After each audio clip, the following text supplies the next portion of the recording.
Napakaswerte ni Stephon Castle mga boss, binigyan ng game-worn jersey ni LeBron James matapos nga naging laban ng Los Angeles Lakers kontra nga dito sa San Antonio Spurs. Ano nga rin ba naging message ni LeBron para kay Stephon Castle at dito nga sa naging laban na to?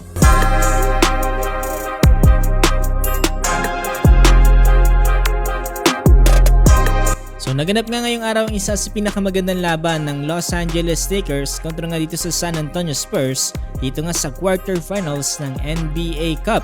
Dito nga sa naging laban na to nagkaroon ng isang napakagandang highlights etong si LeBron James matapos niya ngang i-posterize etong ngang si Luke Cornett. Imagine mga boss no, nasa year 23 na itong si LeBron James at ginagawa niya pa rin ang mga bagay na to.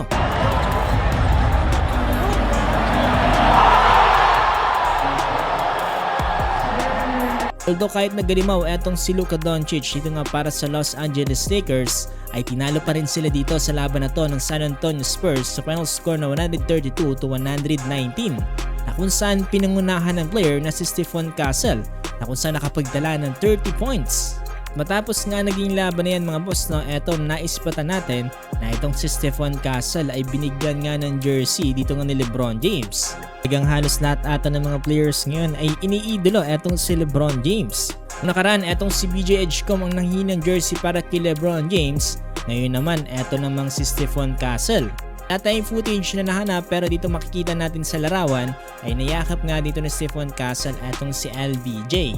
Meron nga rin siyang photo na hawak-hawak etong jersey ni LBJ. At ayon nga dito sa message to Stephon Castle, "Love everything about you, young king. Keep going up. Strive for greatness."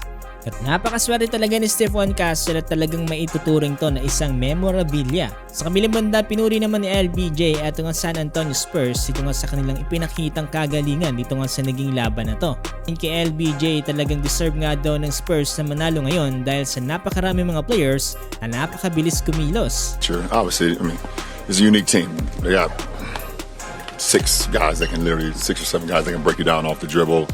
You know, super fast, super quick. Some of them are stronger, some of them are faster, some of them are quicker, ball handlers. So, unique team, and they definitely, got the best of us tonight. Sabi rin ni LBJ na medyo naging matakaw nga rin sila dito nga sa fouls dahil nakapagtala nga sila dyan ng 23 fouls dito nga sa buong laban. Ayon kay LBJ, ganun daw talaga mga boss, no? Kinakailangan mo rin talaga maging competitive. We had some times where we fouled. We had some uncharacteristic fouls. We had some couple times where we was stripping at the ball, not showing our hands. We had a couple times where we, fouled in transition, whatever the case may be. There was a couple plays where I could have went, one or the other way, but that's the name of the game right there. Sometimes you get the whistle, sometimes you don't. Dahil sa pagkakapanalo nga dyan ng Spurs ay makakatapat nila dito nga sa NBA Cup West Semifinals at itong OKC Thunder at para naman sa East ay itong Magic kontra nga dito sa Knicks. Kung gusto pa naman basketball updates ganito ay huwag niyong kakalimutang i-follow itong ating page.